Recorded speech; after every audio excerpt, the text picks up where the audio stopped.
The barista at Corner Coffee barely looked up when the woman with the faded floral tattoo ordered her usual black coffee. Emma Rodriguez had been coming here for 3 months, always at 7:15 a.m., always alone, always paying an exact change.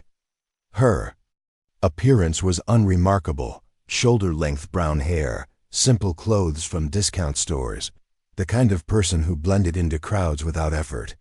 The only thing that distinguished her was the intricate tattoo covering her left forearm. Swirling patterns that looked like abstract flowers and vines, the kind of decorative body art thousands of women her age might choose. Before we jump back in, tell us where you're tuning in from, and if this story touches you, make sure you're subscribed, because tomorrow I've saved something extra special for you. What nobody knew was that hidden within those seemingly random curves were numbers, coordinates, and those coordinates led to a place where 3 American soldiers had been held captive for over 2 years.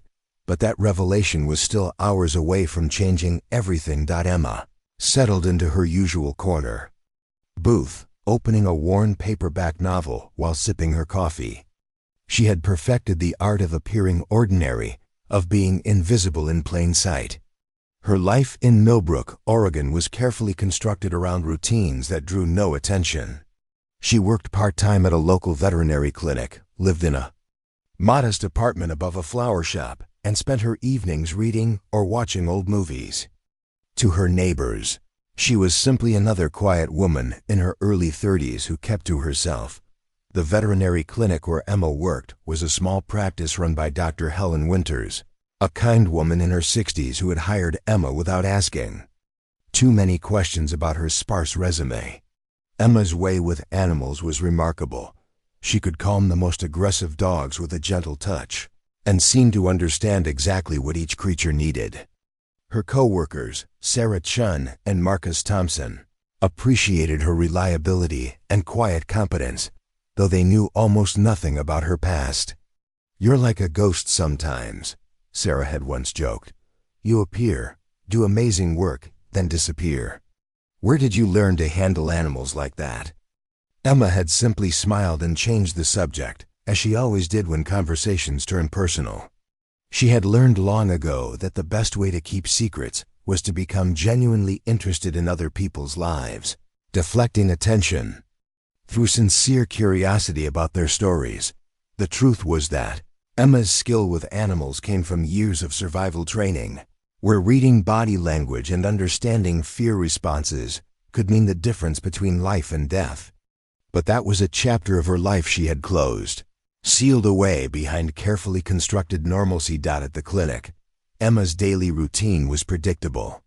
She arrived at 8 a.m., helped with morning rounds, assisted during surgeries, and maintained meticulous records. Her handwriting was precise, almost military in its uniformity, though no one thought to comment on it. She ate lunch alone, usually a simple sandwich she brought from home, and left promptly at 5 p.m. Dr. Winters had noticed that Emma never took sick days, never complained about difficult cases, and had an uncanny ability to anticipate what would be needed during procedures. "It's like she's been doing this for decades," she had mentioned to her husband. "But she's so young, and her references were minimal. There's something about her that doesn't quite add up." The flower shop below Emma's apartment was run by Mrs.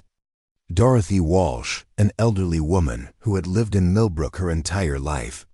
Emma had chosen the apartment specifically because Mrs. Walsh was partially deaf and unlikely to notice unusual comings and goings.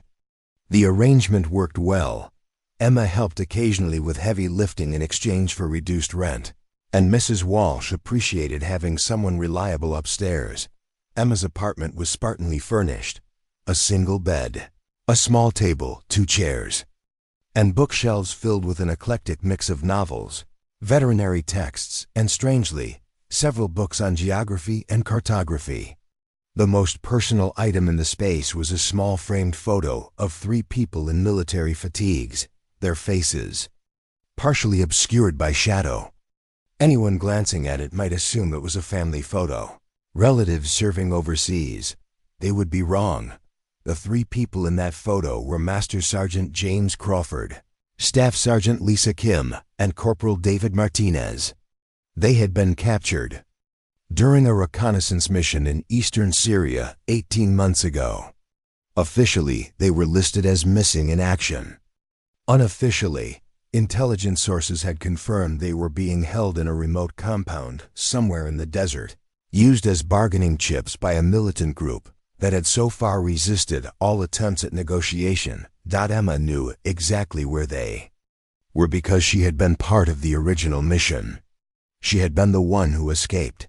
The morning routine that had become Emma's anchor began to shift when a new customer entered Corner Coffee. Detective Ray Sullivan was a 20-year veteran of the Portland Police Department, recently transferred to Millbrook as part of a joint task force investigating human trafficking networks. He was the kind of cop who noticed details others missed, and something about the quiet woman in the corner booth had caught his attention. It wasn't anything obvious. Emma's behavior was perfectly normal, her interactions polite but unremarkable. But Sullivan had developed an instinct for people who were trying too hard to be invisible. In his experience, people who worked that hard at being ordinary usually had extraordinary reasons. Sullivan began timing his coffee runs to coincide with Emma's morning visits. He observed that she always sat in the same spot, always faced the door, and never once failed to notice when someone new entered the shop. Her situational awareness was too sharp for a veterinary assistant, too practiced for someone who claimed to have lived a quiet, civilian life. When Sullivan casually asked the barista about the regular customer, he learned that Emma always paid in cash, never used a credit card, and had never once answered her phone while in the shop. She carried a small backpack that seemed heavier than necessary for someone heading to work at an animal clinic. These weren't criminal behaviors, but they formed a pattern that made Sullivan's professional instincts hum with curiosity. Emma, for her part, had noticed the detective's interest immediately. She recognized the signs of surveillance, the way he positioned himself to observe without seeming to watch. She began varying her routine slightly, arriving at different times, occasionally skipping days. But she couldn't abandon the coffee shop entirely. It served a purpose. Beyond caffeine and anonymity, the corner booth where Emma sat had a clear view of the street, specifically of the bus stop where Route 47 made its daily run to the county courthouse. Every morning at 7:23, she watched for a particular passenger, a thin man with graying hair who carried a leather briefcase and always sat in the third seat from the front. His name was Robert Hawkins, and he was a retired State Department official who had worked in Middle Eastern affairs. Hawkins didn't know Emma existed, but she had been watching him for months, waiting for the right moment to make contact. He was her link to the intelligence network that could help her act on the information hidden in her tattoo. But approaching him required perfect timing and absolute certainty that she wouldn't compromise either his safety or her own mission. Complexity of Emma's situation was something no one in Millbrook could have imagined. She wasn't just hiding her past. She was actively working to complete a mission that had gone catastrophically wrong. The coordinates tattooed into the seemingly random pattern on her arm weren't just locations. They were a map to 3 different compounds where intelligence suggested her captured teammates might be held. The original mission, designated Operation Silent Thunder, had been designed to locate and extract high-value targets from a terrorist network. Emma's team had been inserted deep into hostile territory with minimal support, relying on their training and each other to navigate an increasingly dangerous situation. When everything went wrong, Emma had managed to escape with crucial intelligence about the network's operations, including the locations of several compounds used to hold prisoners. The decision to encode this information into a tattoo had been made during a desperate 72-hour period when Emma was being hunted across the Syrian desert. Traditional methods of data storage were too risky. Papers could be found, electronic devices could be traced. But a tattoo, especially when disguised, as decorative body art could hide in plain sight indefinitely. The process had been excruciating, not just physically but emotionally. Each coordinate represented hope, the possibility that her teammates were still alive, still waiting for rescue.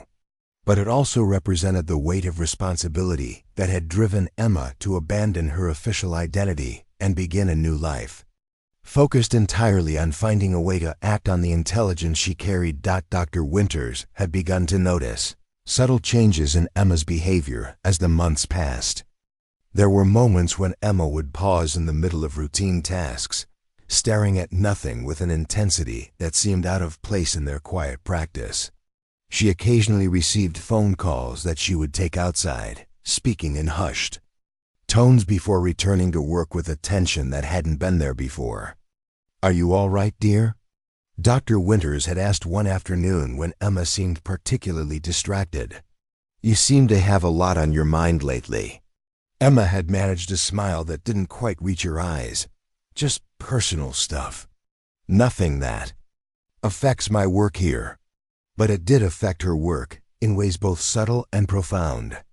Emma's hypervigilance, trained through years of military service, made her exceptionally good at reading the animals they treated. She could spot signs of distress or illness that others might miss, anticipate behavioral problems before they manifested. Her colleagues attributed this to natural talent, never suspecting it came from skills honed in environments where missing details could be fatal. The photograph in Emma's apartment wasn't the only connection she maintained to her previous life. Hidden in a hollowed-out veterinary textbook were encrypted communication devices that allowed her to monitor intelligence chatter about her missing teammates. The updates were infrequent and often contradictory, but they confirmed that Crawford, Kim, and Martinez were still considered high-value prisoners, still worth keeping alive for potential future negotiations. Detective Sullivan's interest in Emma intensified when he ran a background check and found that her official history began only 6 months before her arrival in Millbrook. Emma Rodriguez had a social security number, a birth certificate, and all the proper documentation, but her digital footprint was suspiciously thin for someone in her 30s. No social media presence, no credit history beyond the basics, no record of previous employment or education. Sullivan had seen this pattern before, usually in cases involving witness protection or deep cover operations. Emma Rodriguez was either running from something dangerous or working for someone with the resources to create comprehensive false identities. Either way, her presence in Millbrook was unlikely to be coincidental. The morning that would change everything began like any other. Emma ordered her usual coffee, settled into her corner booth, and opened her book while keeping one eye on the street. Detective Sullivan was at his usual table, pretending to read a newspaper while observing her routine. Mrs. Walsh was arranging flowers in the shop window below Emma's apartment, unaware that her quiet tenant was monitoring radio frequencies used by international intelligence agencies. Preparing and narrating this story took us a lot of time, so if you are enjoying it, subscribe to our channel. It means a lot to us. Now back to the story. What none of them knew was that 3 time zones away, a new development was unfolding that would soon bring Emma's carefully constructed world crashing down. A communication had been intercepted suggesting that the missing POWs were about to be moved to a new location, possibly executed if certain demands weren't met within 48 hours. The message would reach Emma within hours, delivered through channels that Detective Sullivan's investigation was about to intersect with in ways that would expose everything she had worked to keep hidden. The random-looking floral tattoo on her arm was about to become the key to a desperate rescue mission. But first, it would have to survive the scrutiny of a detective who was getting dangerously close to uncovering the truth. Emma finished her coffee and gathered her things. Unaware that this would be the last morning she could maintain the illusion of being an ordinary woman living an unremarkable life. The coordinates hidden in her skin were about to become the most important secret in Millbrook. Oregon, and everyone around her was about to discover that. Sometimes the most extraordinary people are hiding in the most ordinary places. The encrypted message arrived at 3:47 a.m. on a Tuesday, transmitted through a frequency that Emma monitored from the modified radio hidden beneath her floorboards. The content was brief but devastating. Assets compromised. Relocation imminent. The window is closing fast. Emma stared at the decoded text on her handheld device, her hands trembling for the first time in months. Crawford, Kim, and Martinez. We're running out of time. The intelligence network that had been tracking their location was losing contact, and soon the coordinates tattooed into her skin might be the only remaining link to their whereabouts. She had spent 18 months preparing for this moment, but now that it had arrived, the weight of responsibility felt crushing. 3 lives depended on information that only she possessed. Information that would require her to emerge from the shadows she had worked so hard to create. At the veterinary clinic the next morning, Emma's distraction was noticeable to everyone around her. She fumbled with surgical instruments she normally handled with precision, lost track of conversations mid-sentence, and kept checking her phone with an urgency that was completely out of character. "Emma, you're making me nervous," Dr. Winters said during their lunch break. "You've been jumpy all morning. Is everything all right at home?" Emma forced herself to focus on the older woman's concerned face. Dr. Winters had been nothing but kind to her, offering employment without asking difficult questions, treating her more like a daughter than an employee. The guilt of deception weighed heavily, but Emma knew that the truth would only put everyone in danger. "I'm sorry, Dr. Winters. I got some difficult news about a family situation. I might need to take some time off soon to deal with it." The lie came easily after months of practice, but it left a bitter taste in Emma's mouth. She had never wanted to involve innocent people in her mission, but circumstances were forcing her hand in ways she couldn't control. Sarah Chun, who had been organizing medication supplies nearby, looked up with concern. "If you need to talk to someone, I'm here. I know we don't know each other that well, but sometimes it helps to have a friend." The word friend hit Emma harder than she expected. In her previous life, friendship had been forged in combat, tested under fire, built on trust that could mean survival or death.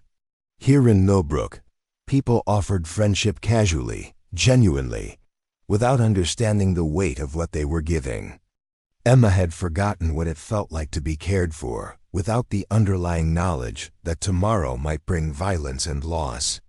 "Thank you," Emma managed, her voice thick with emotion she couldn't fully hide.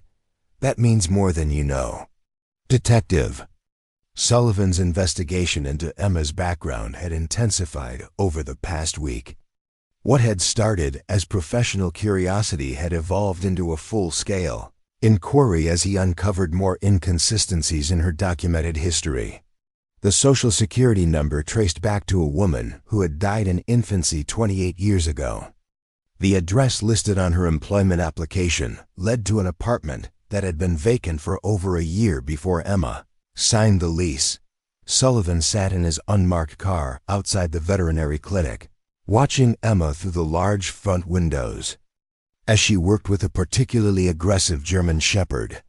Her movements were calm, controlled, but there was something in the way she positioned her body that reminded him of tactical training. She kept her back to walls, maintained sight lines to exits, and never once turned completely away from potential threats. The dog that had been snarling and snapping at everyone else became docile under Emma's touch. She spoke to it in low tones, her hands moving with a confidence that suggested experience with stress responses and behavioral conditioning. These weren't skills typically developed by civilian veterinary assistants. Sullivan's partner, Detective Maria Santos, slid into the passenger seat with 2 cups of coffee and a folder full of documents. "I ran those prints through every database we have access to," Santos said, handing Sullivan the folder. "Emma Rodriguez doesn't exist in any military records, federal employment files, or law enforcement databases. But here's what's interesting. The partial print we lifted from her coffee cup shows ridge patterns, consistent with someone who's had professional training in avoiding identification. Sullivan frowned as he flipped through the report. You mean she's been taught how to obscure her fingerprints? Not obscure, alter. There are microscopic scars consistent with techniques used by intelligence agencies to create false prints. Whoever she really is, she's had access to resources that most civilians never see. The implications were staggering. Emma Rodriguez wasn't just someone with a mysterious past.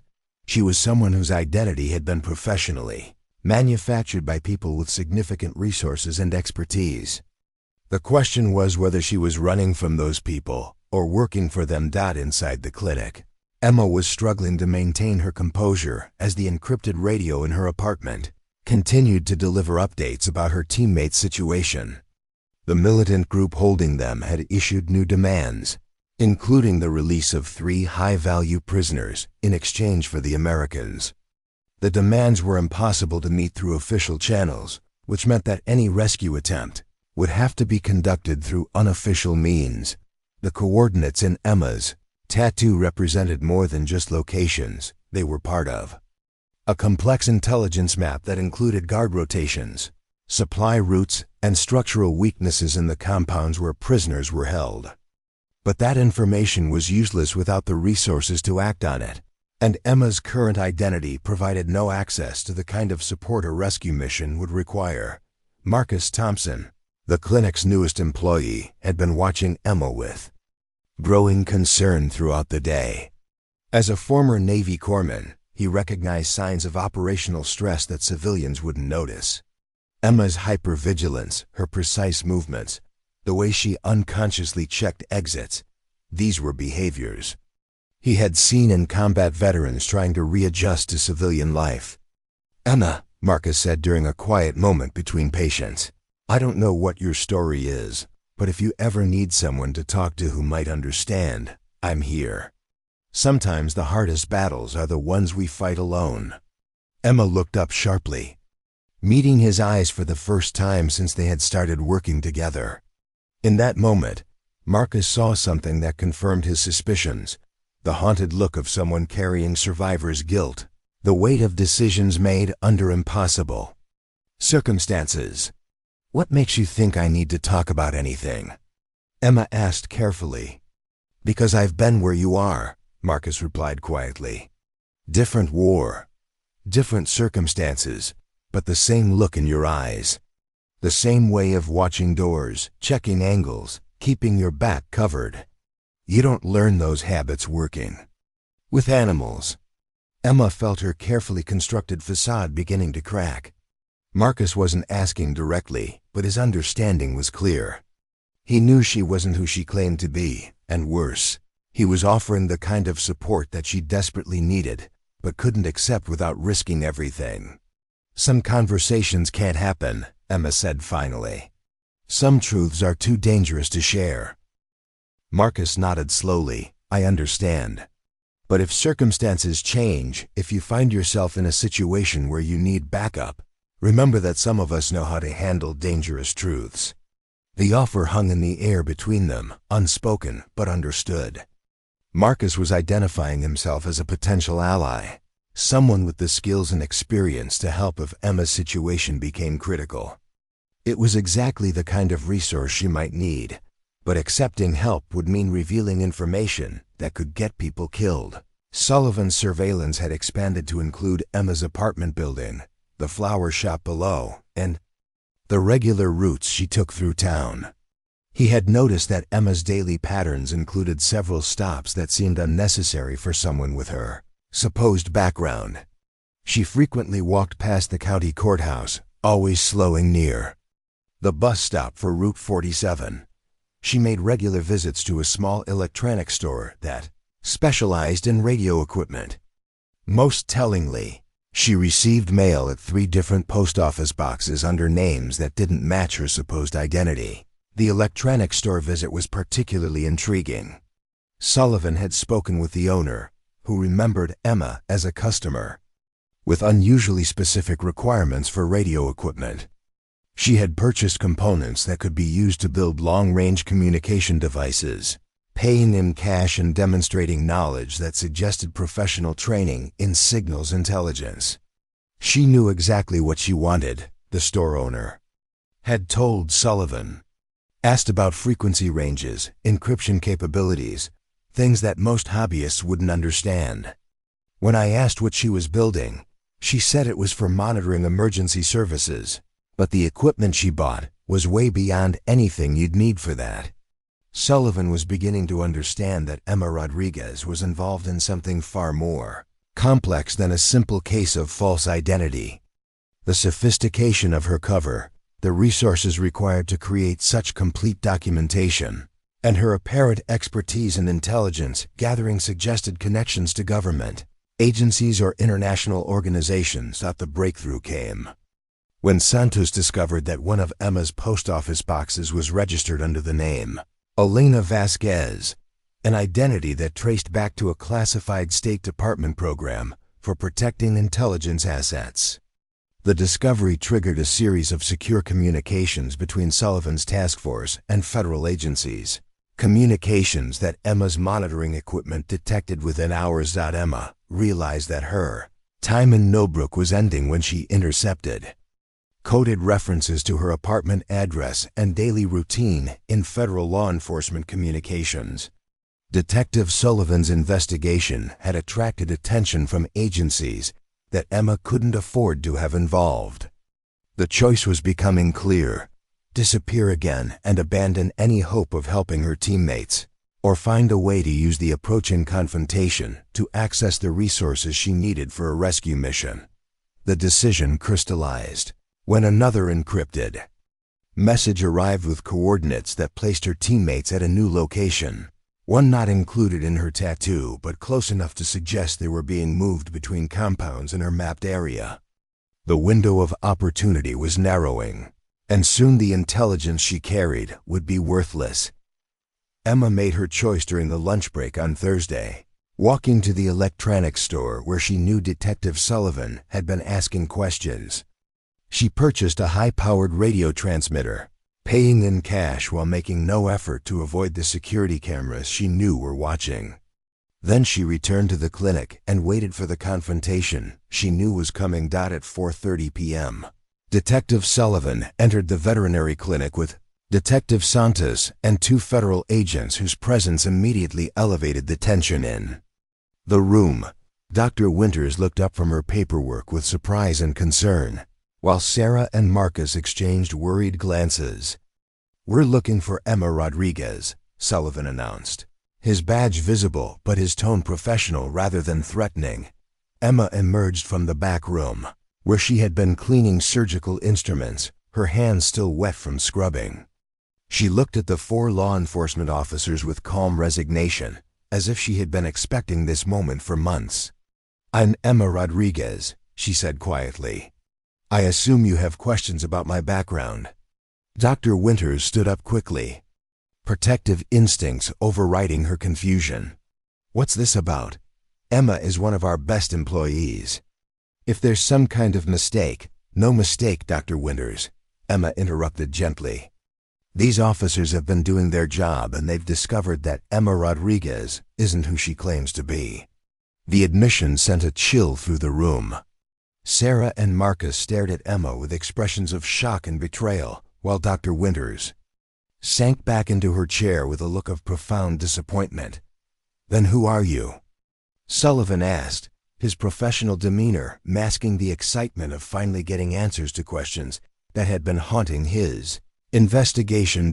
Emma looked around the room at the people who had welcomed her, given her employment, offered friendship without knowing anything about her real identity.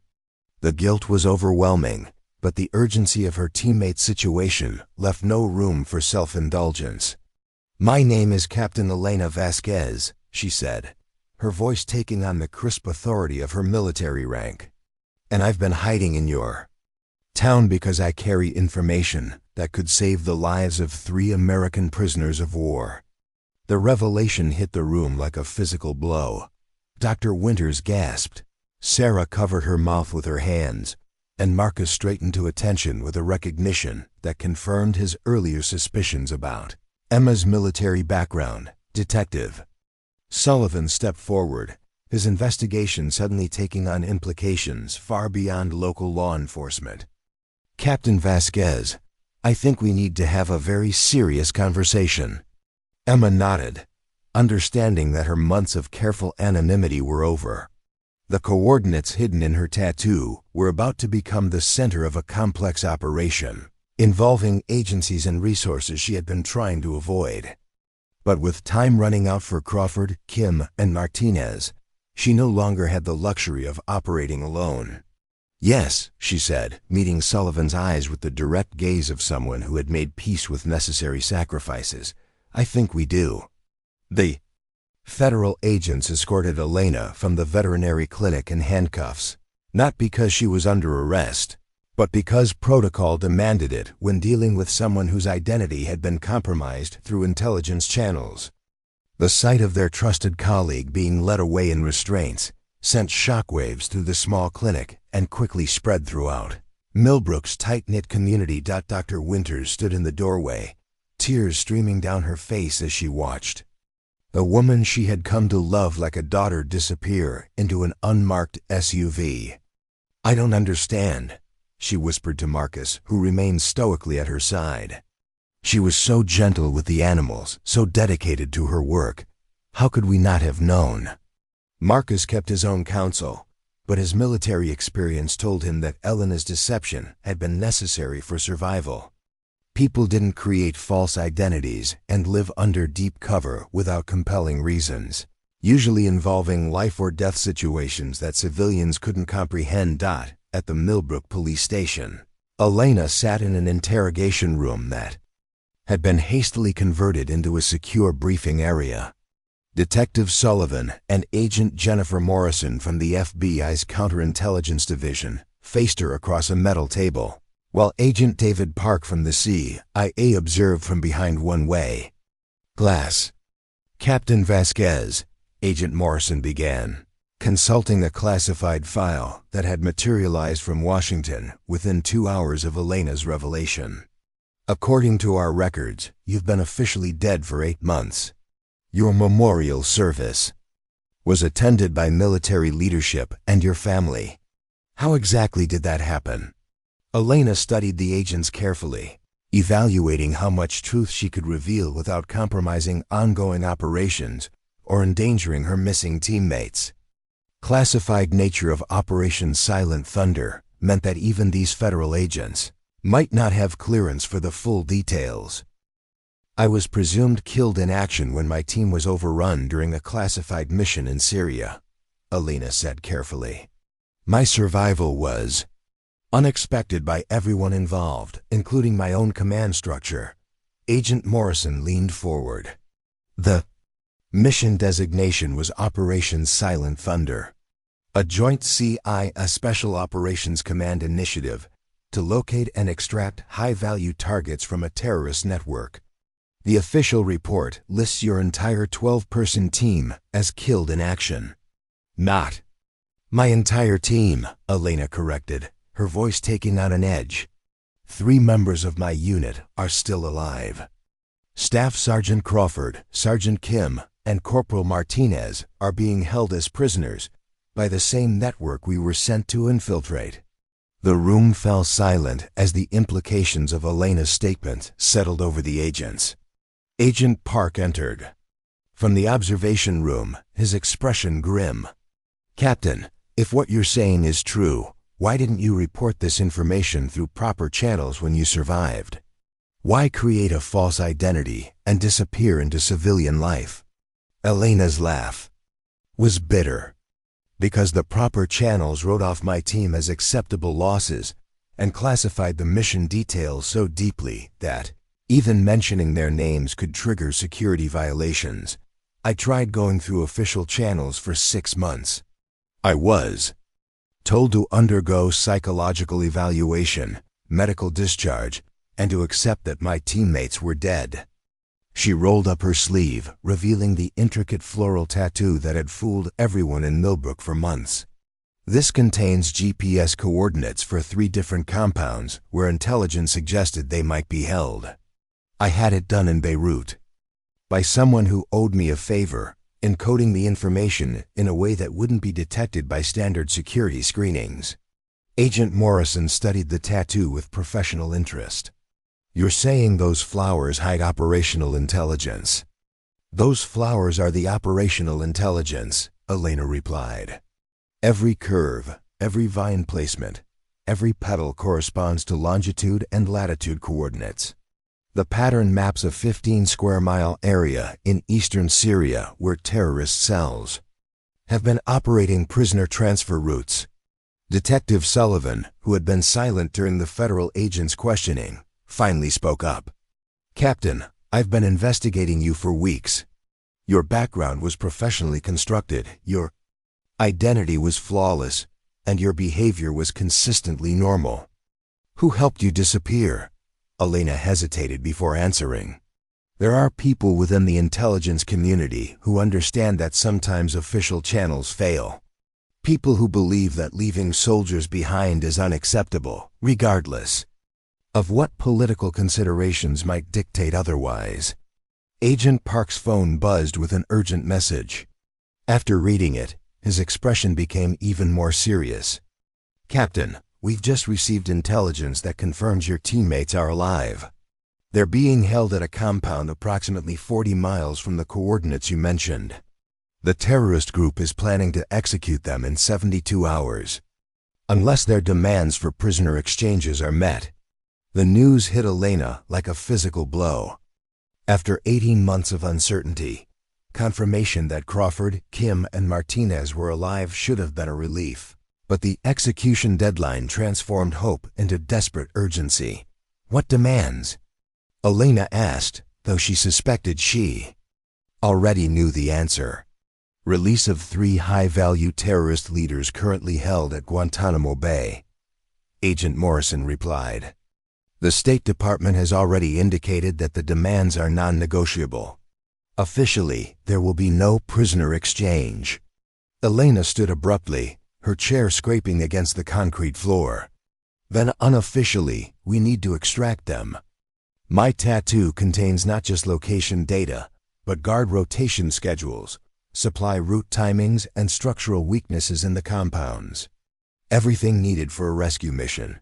Agent Park shook his head. Captain, even if that information is accurate, it's 18 months old. Security protocols change, personnel rotate, and structural modifications are common in these types of operations. The information is good, Elena insisted. I've been monitoring communications from the region for months. The compounds I mapped are still active, still using the same operational patterns. These people are creatures of habit because changing routines requires resources they don't have. Detective Sullivan looked between the federal agents, understanding that he was witnessing the planning of an operation far beyond local law enforcement jurisdiction. What exactly are you all discussing here? This sounds like you're planning some kind of military action. Agent Morrison exchanged glances with Agent Park before responding. Detective, this conversation is now classified above your clearance level. We're going to need you to step outside while we discuss certain operational possibilities. Wait, Elena interrupted. Detective Sullivan has been investigating me for weeks without compromising my cover or alerting hostile parties to my presence. His local knowledge and investigative skills could be valuable assets. Agent Park frowned. Captain, this isn't a local police matter. We're discussing potential covert operations in hostile foreign territory. And I'm discussing the fact that you'll need someone who understands how to keep secrets and conduct investigations without attracting attention, Elena countered. Detective Sullivan has already demonstrated those capabilities. The truth was that Elena had come to respect Sullivan's professionalism during his investigation. He had been thorough without being reckless, suspicious without being paranoid, and he had managed to uncover her false identity without exposing her to danger from hostile forces that might have been monitoring for exactly that kind of attention. Sullivan stood up slowly. "I appreciate the vote of confidence, Captain, but I think the federal agents are right. This is way above my pay grade." "Actually," Agent Morrison said thoughtfully, "there might be some value in Detective Sullivan's continued involvement. We may need local law enforcement cooperation for certain aspects of any operation we might undertake." The discussion was interrupted by a commotion outside the interrogation room. Through the one-way glass, they could see several military personnel in dress uniforms speaking urgently with the Millbrook police chief. Elena recognized the bearing and demeanor of her former commanding officers, and her stomach dropped as she realized that her situation was about to become exponentially more complicated. Colonel Patricia Hayes entered the room with the authority of someone accustomed to commanding respect in any environment. Elena snapped to attention automatically, 18 months of civilian life evaporating in an instant. "Captain Elena Vasquez," Colonel Hayes said formally. "You've been absent without leave for 8 months and are facing charges of desertion, falsifying official documents, and violation of numerous security protocols." Elena remained at attention but met her former commander's eyes directly. "Colonel, with respect, I've been conducting an unauthorized intelligence operation to locate and rescue 3 missing members of my unit who were incorrectly listed as killed in action." "Your unit members are dead, Captain," Colonel Hayes replied coldly. "Their status was confirmed through multiple intelligence sources. Your refusal to accept their loss and your subsequent disappearance have caused significant problems for ongoing operations in the region." Agent Morrison interrupted. "Colonel, we've just received confirmation that the missing soldiers are alive and being held for execution within 72 hours. The news stopped Colonel Hayes mid-sentence. She turned to Agent Morrison with an expression of shock that quickly transformed into professional calculation. "That's impossible. The intelligence was verified through multiple sources." "Intelligence can be wrong," Elena said quietly. "Or it can be deliberately falsified by people who want to avoid the political complications of acknowledging that American soldiers are being held by terrorist groups that the State Department claims don't exist." The accusation hung in the air like a live grenade. Elena was essentially suggesting that her teammates had been abandoned for political reasons, written off as acceptable losses to avoid diplomatic complications. Colonel Hayes's response was swift and harsh. "Captain, you are under military arrest for desertion and violation of classified information protocols. Agent Morrison, I'll need you to transfer custody of this soldier to military authorities immediately." "Actually, Colonel," Agent Park interjected, "Captain Vasquez is currently part of an ongoing CIA operation. Her custody transfer will need to be coordinated through proper intelligence channels." Elena realized that she was becoming a pawn in a jurisdictional battle between military and intelligence agencies, each of which had different priorities and agendas regarding her teammates' fate. The bureaucratic maneuvering could take days or weeks to resolve, time that Crawford, Kim, and Martinez didn't have. "This is bullshit," Elena said loudly, her military discipline finally cracking under the pressure. "While you people argue about jurisdiction and protocol, 3 American soldiers are sitting in a terrorist compound waiting to be executed. The information needed to save them is tattooed on my arm, and instead of planning a rescue mission, you're debating who gets to put me in handcuffs." The outburst silenced the room. Elena looked around at the assembled law enforcement and military personnel, seeing in their faces the same bureaucratic paralysis that had driven her to disappear in the first place. "I've spent 18 months living as a veterinary assistant in a small town, monitoring intelligence frequencies and waiting for an opportunity to act on the information I carry.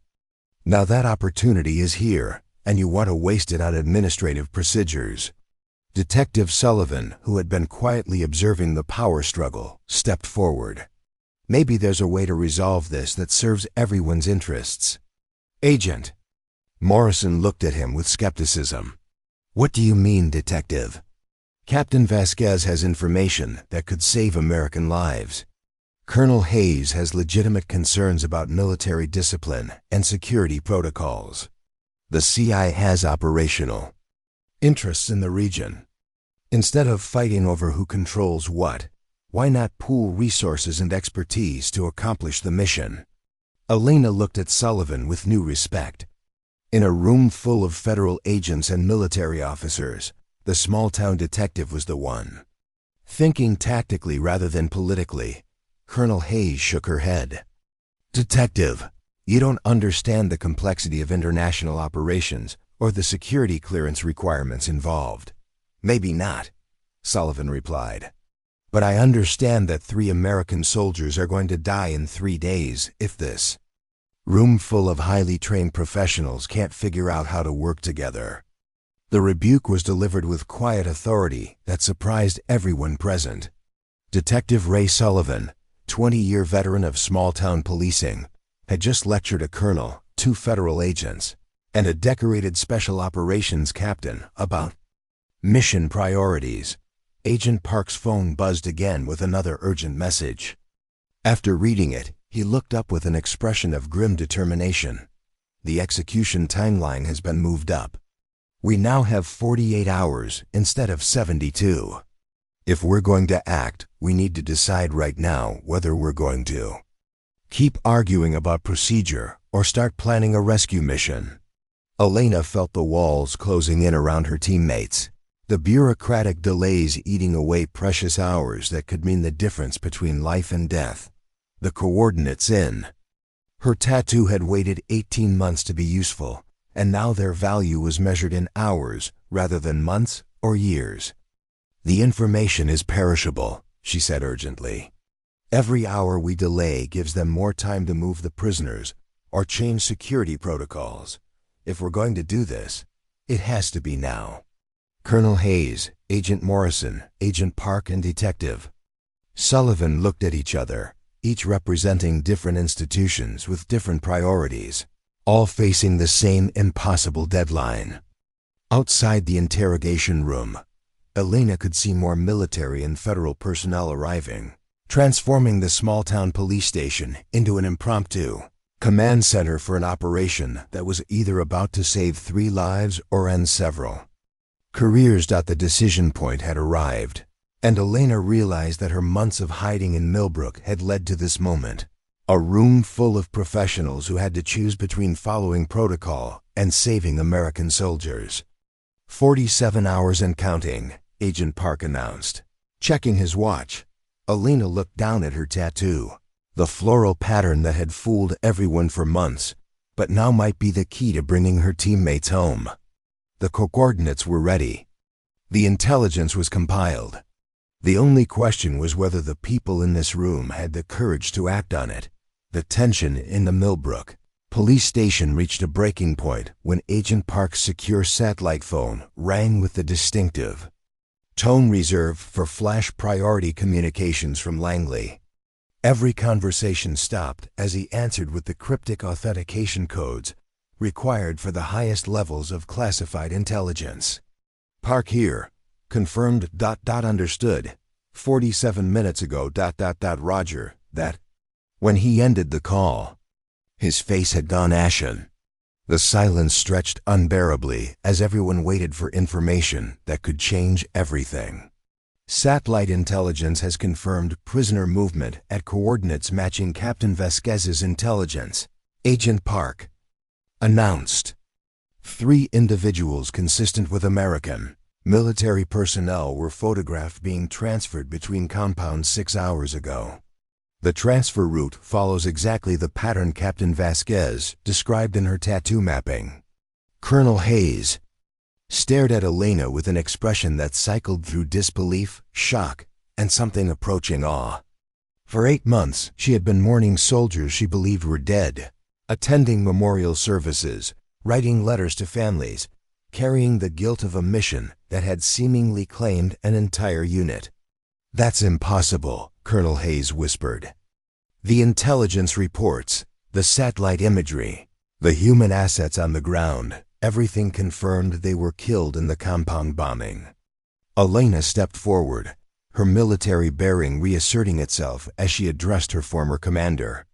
"Colonel, permission to speak freely about the intelligence failures that led to my team's abandonment." The request hung in the air like a challenge. Elena was asking permission to reveal information that could embarrass military leadership, intelligence agencies, and possibly compromise ongoing operations.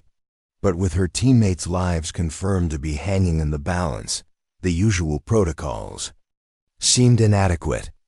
"Granted," Colonel Hayes said quietly.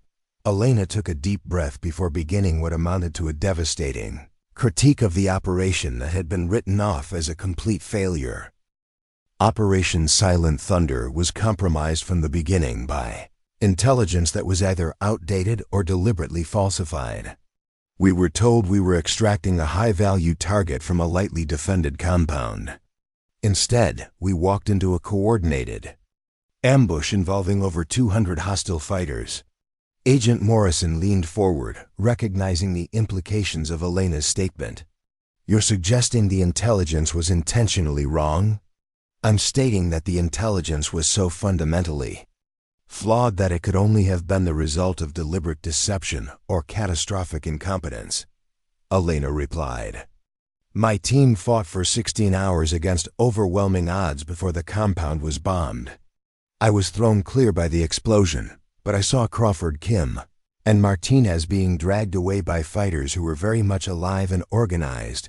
Detective Sullivan, who had been taking notes throughout the briefing, looked up with a question that cut to the heart of the matter.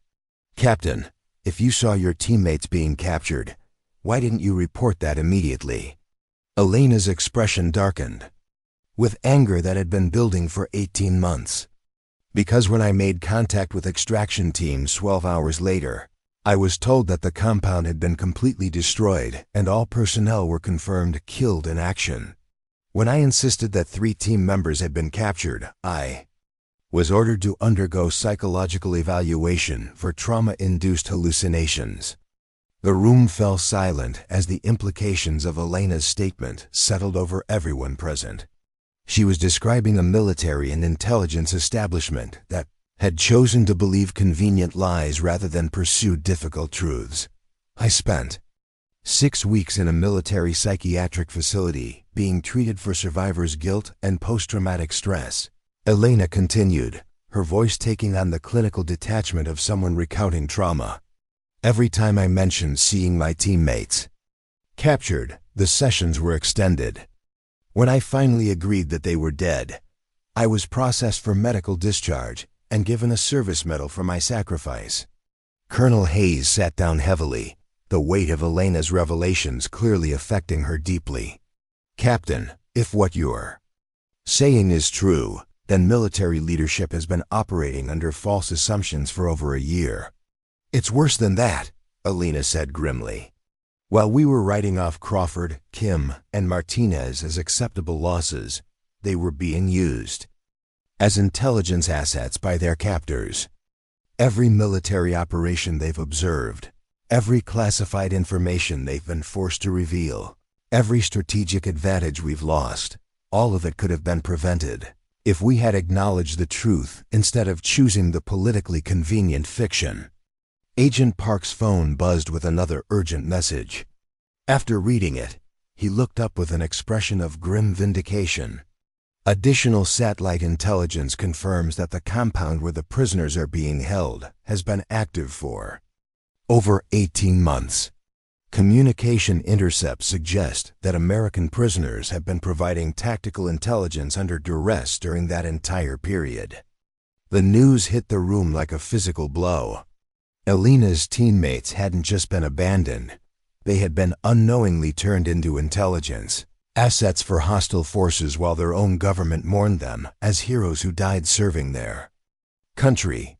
Detective Sullivan broke the stunned silence with a question that focused everyone's attention on immediate priorities. "What exactly does Captain Vasquez's tattoo contain that could help us locate and extract these prisoners?" Elena rolled up her sleeve, revealing the intricate floral pattern that had disguised crucial intelligence for 18 months. But instead of simply describing the hidden coordinates, she walked to a whiteboard and began drawing with the precision of someone who had memorized every detail. The main vine represents the primary access route to the compound, Alina explained as she sketched. Each flower marks guard positions that were active 18 months ago.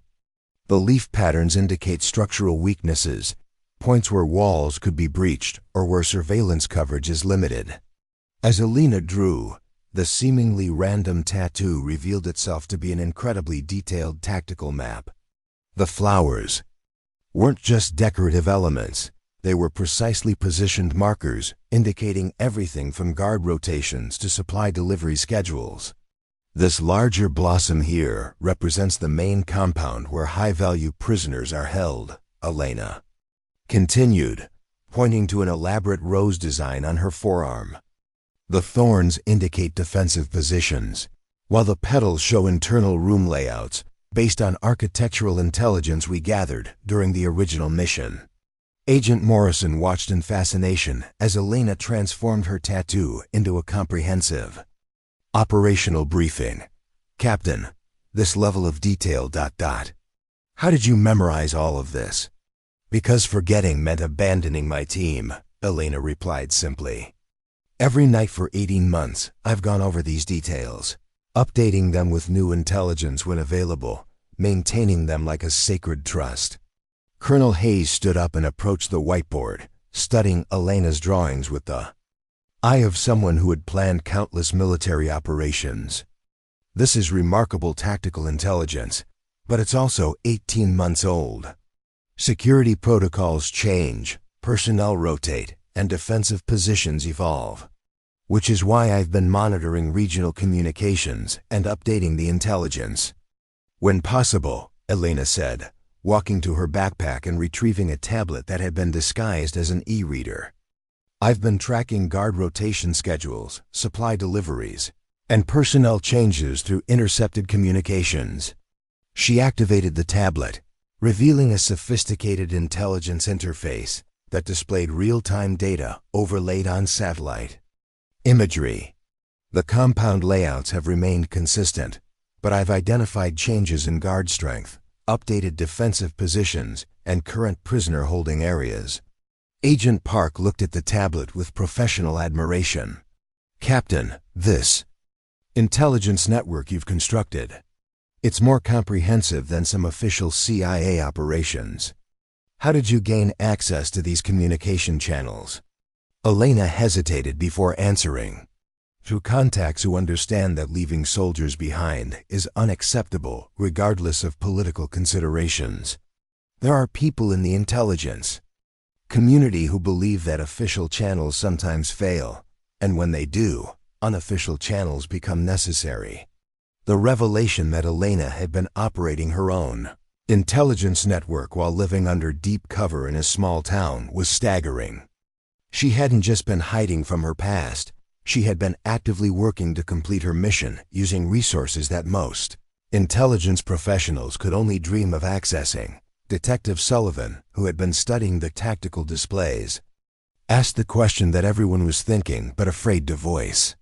Captain, with this level of intelligence and planning, why haven't you already attempted a rescue mission? Alina's answer revealed the final piece of her 18-month struggle. Because rescuing Crawford Kim and Martinez requires resources I don't have access to as a dead soldier living under a false identity. I needed to find a way to get official support for an unofficial mission. The statement hung in the air as everyone in the room realized that Alina's exposure hadn't been accidental. She had deliberately allowed Detective Sullivan to discover her false identity, knowing that it would eventually lead to this moment. A room full of military and intelligence professionals who now had to choose between following protocol and saving American lives. You orchestrated this, Colonel Hayes said with dawning understanding. Your cover was so perfect that it could only be broken by someone with Detective Sullivan's skills and persistence. You wanted to be discovered. Alina nodded slowly. I've been monitoring Detective Sullivan's investigation for weeks, making sure he would uncover just enough information to trigger federal involvement without alerting hostile forces to my presence. I needed to create a situation where my intelligence would be taken seriously and resources would be allocated for a rescue mission. Agent Morrison shook her head in amazement. Captain, what you've described is one of the most sophisticated intelligence operations I've ever encountered. You've been running a deep cover mission for 18 months, while maintaining operational security that protected both your assets and your objectives. I've been doing my job, Alina replied simply. The mission was to extract high-value targets. That mission isn't complete until Crawford, Kim, and Martinez come home. Agent Park's phone rang again with another flash priority call. This time, his expression remained grim throughout the conversation, and when he hung up, the news was devastating. The execution timeline has been moved up again. We now have 18 hours instead of 48. Intelligence suggests that our communications may have been intercepted, and the terrorist group is accelerating their schedule. The news transformed the room's dynamic from planning to crisis response. Elena's 18 months of preparation had led to this moment, but now external forces were compressing their timeline beyond what any normal rescue operation could accommodate. 18 hours isn't enough time for proper mission planning, Colonel Hayes said, the military planner in her automatically calculating the impossibilities. We need reconnaissance, resource allocation, team assembly, diplomatic clearances. 18 hours is what we have, Elena interrupted, her voice taking on the authority of someone who had commanded life or death operations. The intelligence is current, the tactical plans are ready, and my teammates are running out of time. We can either act with the resources available or explain to their families why we chose bureaucracy over action. Detective Sullivan, who had been quietly observing the professionals debate impossible timelines, stepped forward with an observation that cut through the complexity. Captain Vasquez has been preparing for this mission for 18 months. She has intelligence, contacts, and operational plans that most rescue operations don't have access to even with unlimited time. Maybe the question isn't whether 18 hours is enough time, but whether we have the courage to act on the preparation that's already been done. Elena looked at Sullivan with gratitude and respect. The small-town detective had become an unexpected ally in a room full of professionals who were trained to see problems rather than solutions. Agent Park checked his watch and made the announcement. That would define everything that followed. 17 hours and 43 minutes until the execution deadline. If we're going to attempt a rescue mission, we need to make that decision right now. Elena turned to face the assembled military and intelligence personnel, her tattoo visible on her extended arm, the coordinates that had waited 18 months to be useful finally ready to guide American soldiers home. Intelligence is ready. The plans are prepared. My teammates are waiting. The only question is whether you're willing to trust a dead soldier's intelligence network over the bureaucracy that got us into this situation. The moment of truth had arrived, and Elena realized that her elaborate deception, her months of hiding in Millbrook, and her carefully orchestrated exposure had led to this single decision point.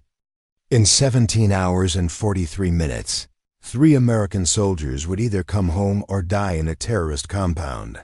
And the choice rested with the people in this room. The coordinates in her tattoo were no longer just hidden intelligence. They had become a lifeline stretching across thousands of miles and 18 months of preparation, waiting to guide a rescue mission that would either vindicate Elena's sacrifice or confirm that some soldiers are destined to be left behind. The decision to proceed with the rescue mission came from an unexpected source.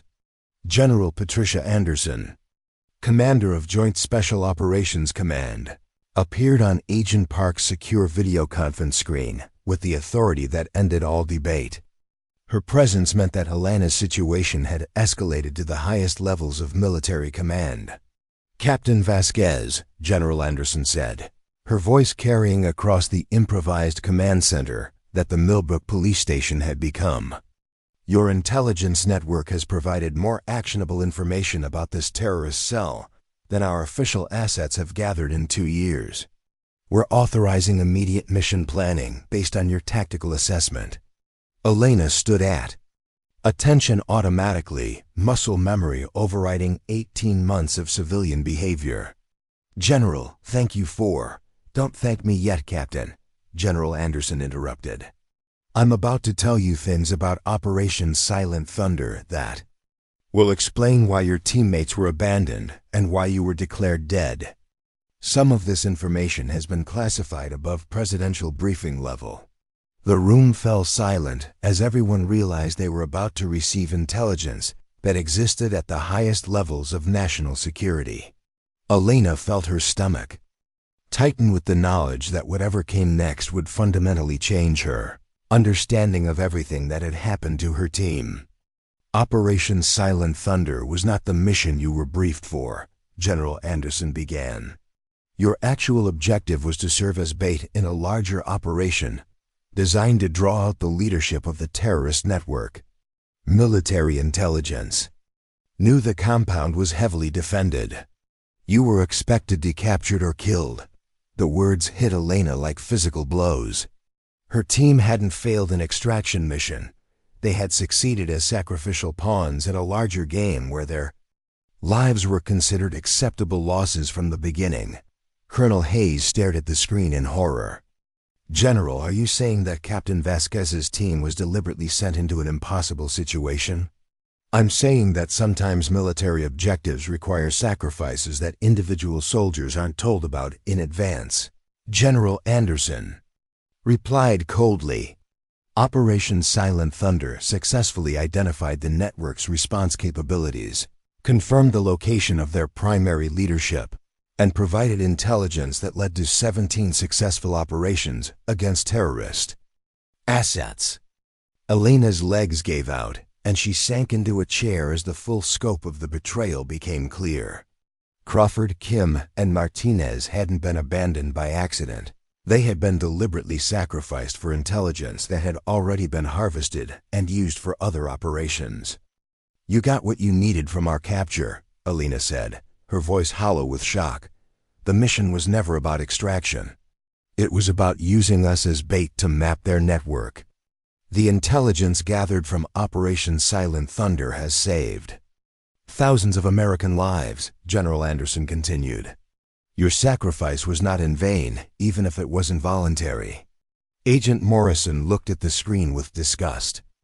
General, with respect, Captain Vasquez and her team were American soldiers, not expendable assets.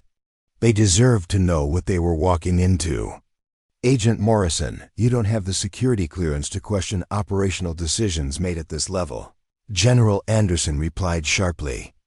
What you need to understand is that Captain Vasquez's survival and subsequent intelligence gathering has created an opportunity to recover assets that were written off as necessary losses.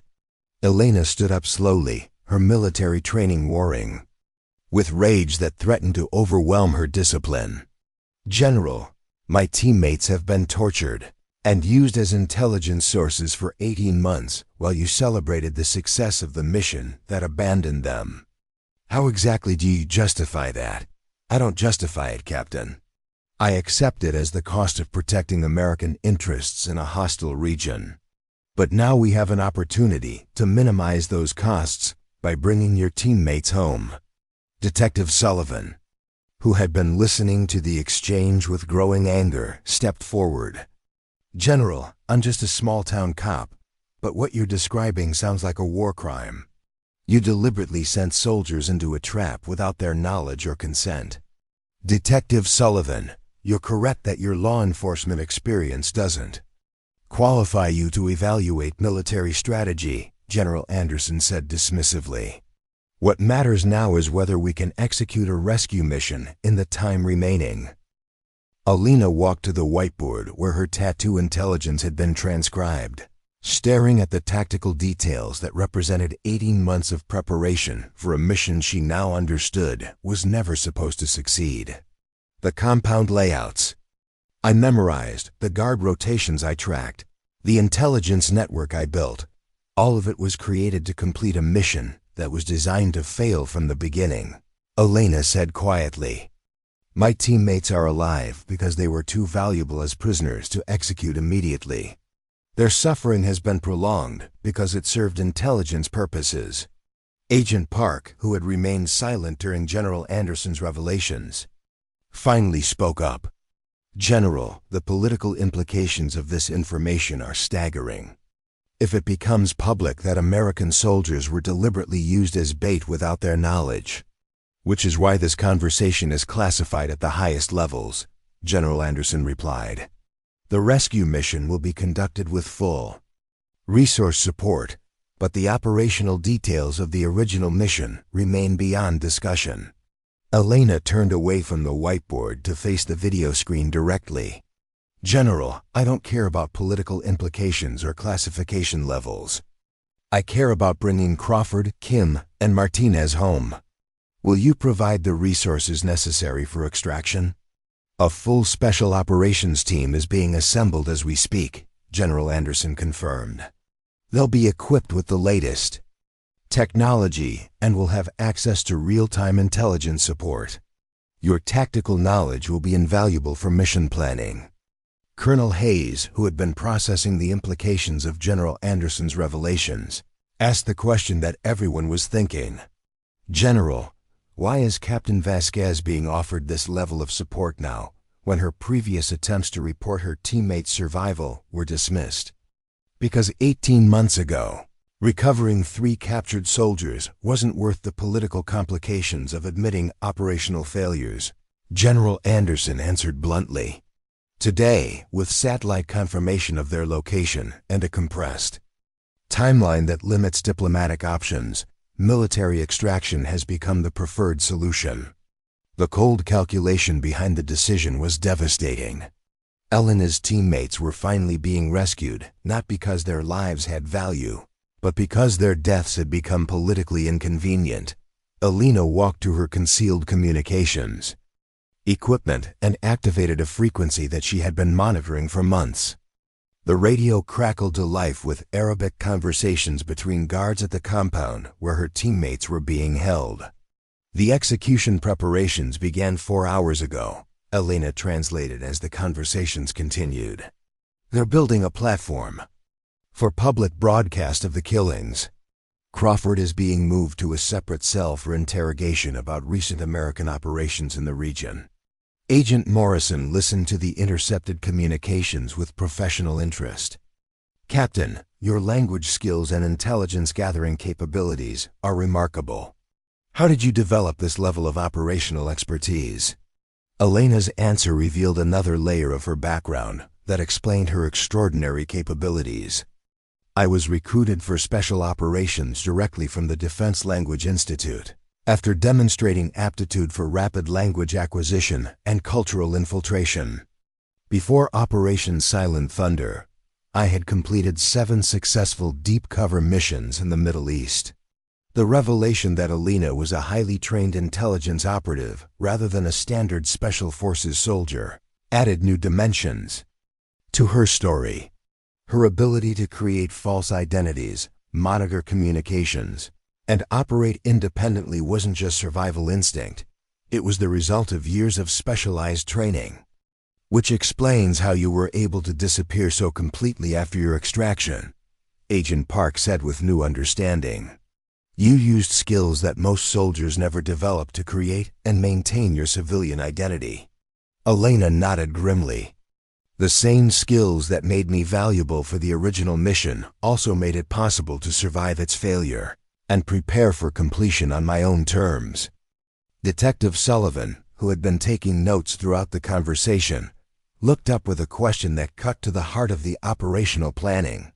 "Captain, with everything we now know about the original mission and the current situation, what do you need to bring your teammates home?" Elena's answer was immediate and specific. "I need a 4-person extraction team with current Middle Eastern operational experience. Transport assets capable of reaching the compound and extracting.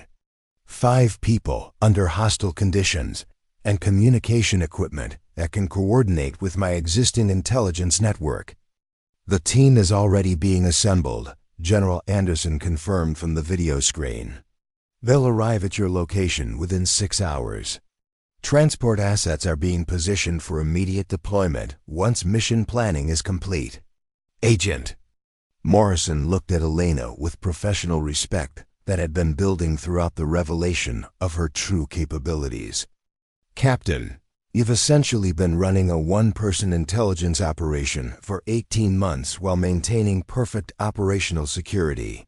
Most CIA assets couldn't accomplish what you've done. I had motivation that most CIA assets don't have, Elena replied simply. My teammates were counting on me to find a way to bring them home, even if they didn't know I was still alive to do it. The communications equipment crackled again with urgent Arabic conversations. Elena listened carefully before translating with visible tension. The execution timeline has been accelerated again. They've moved it up to 14 hours from now. The terrorist leadership has decided that holding American prisoners has become too risky with increased satellite surveillance of the region. The news compressed their operational timeline even further, but Elena's 18 months of preparation meant that the mission could be executed with resources. Most operations would require weeks to assemble.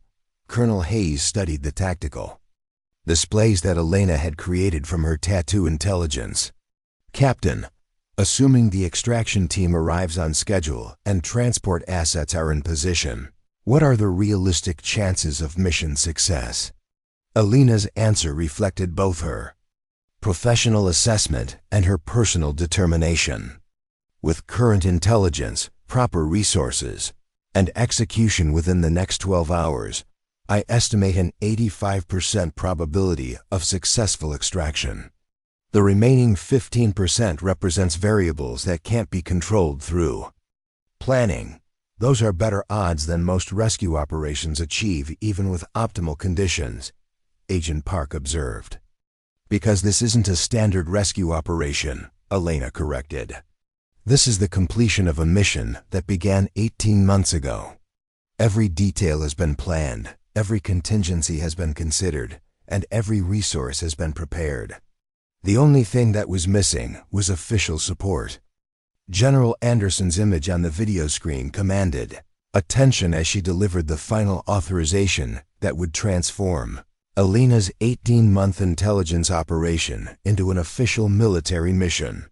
Captain Vasquez, you are hereby reinstated to active duty with full operational authority for the extraction of your team members.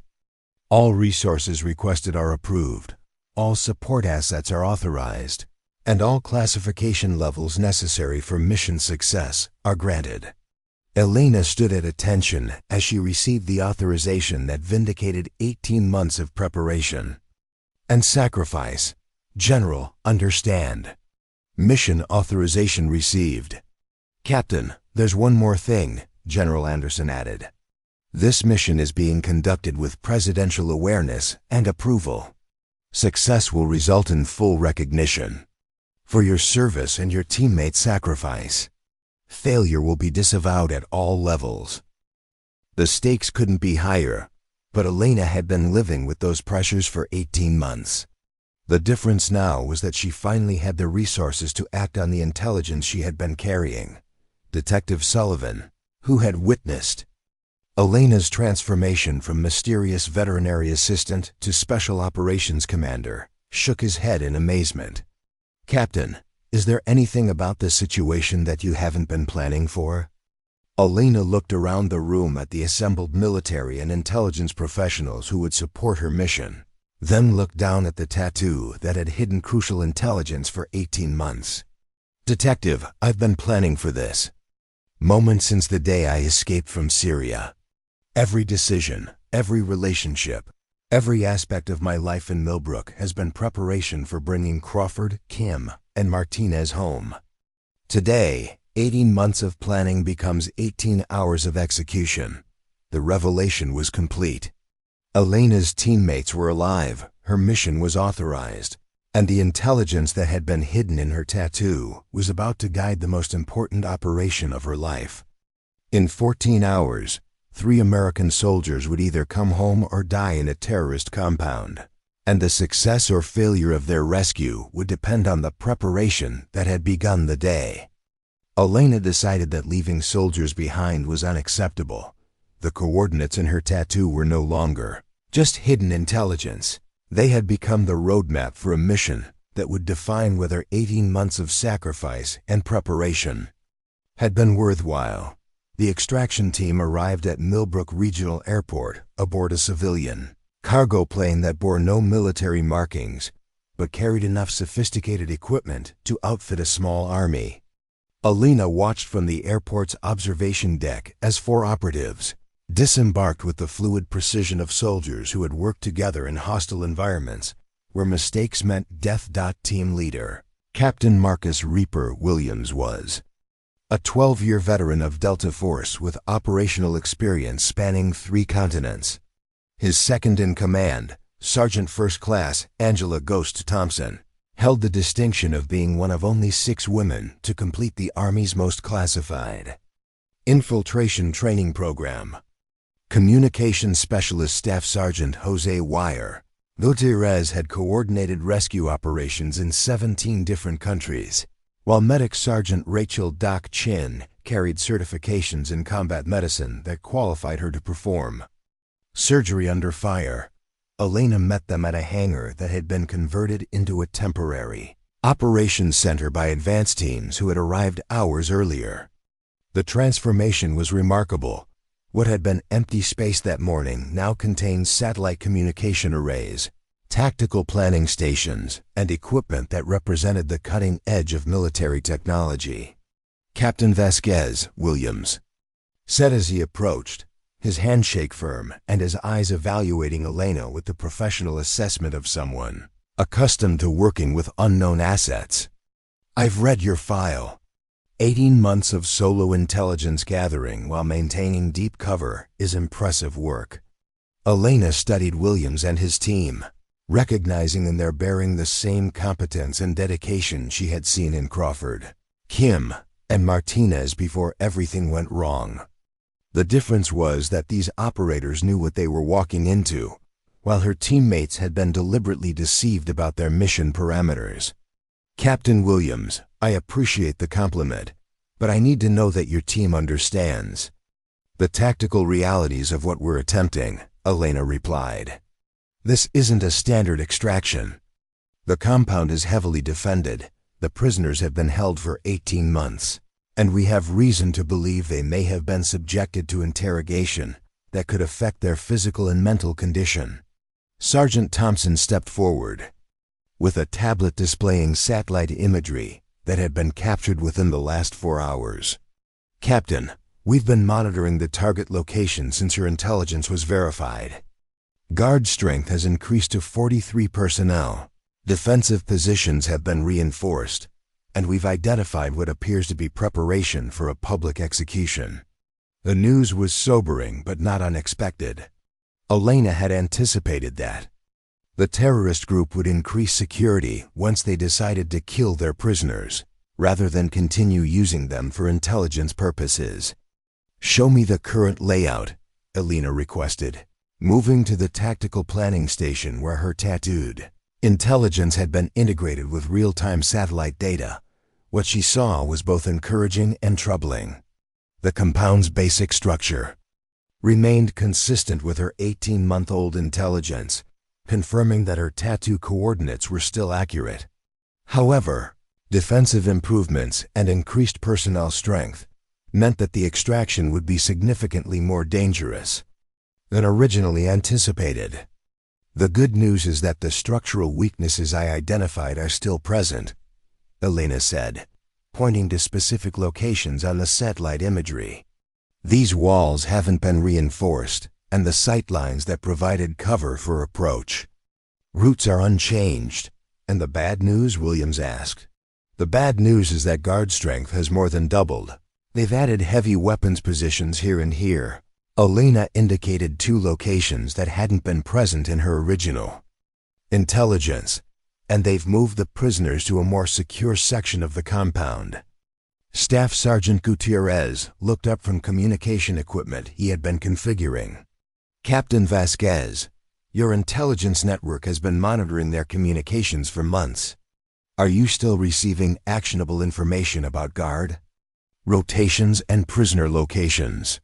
Elena activated her concealed radio equipment, tuning to frequencies that had provided crucial intelligence throughout her 18 months of preparation. The Arabic conversation she intercepted painted a detailed picture of the compound's current security status. Guard change occurs every 6 hours, with the next rotation scheduled for 0400 hours.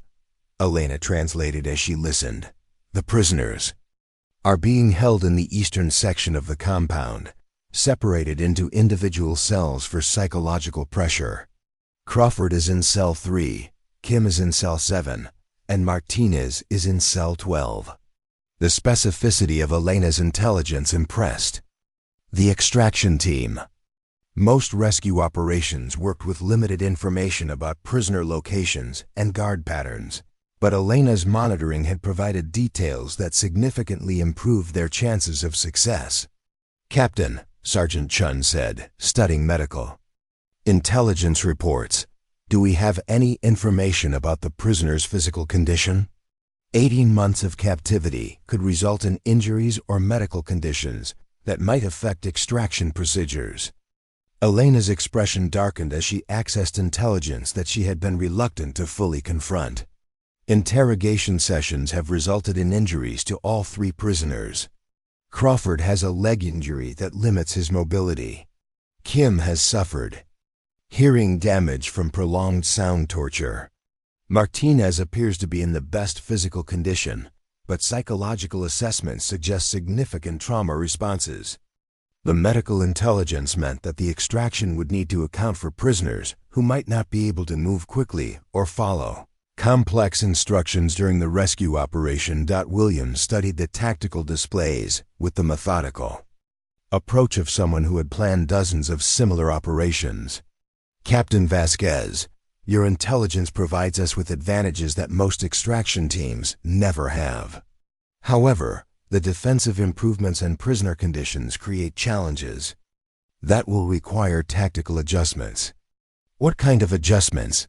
Elena asked. We'll need to neutralize defensive positions before beginning prisoner extraction, Williams explained. That means a larger operational footprint and increased noise signature. Stealth extraction is no longer feasible. Elena understood the implications immediately. A direct assault on the compound would alert hostile forces throughout the region, potentially triggering responses that could compromise the extraction team's escape routes. Captain Williams, if we can't extract quietly, how do we maintain operational security for exfiltration?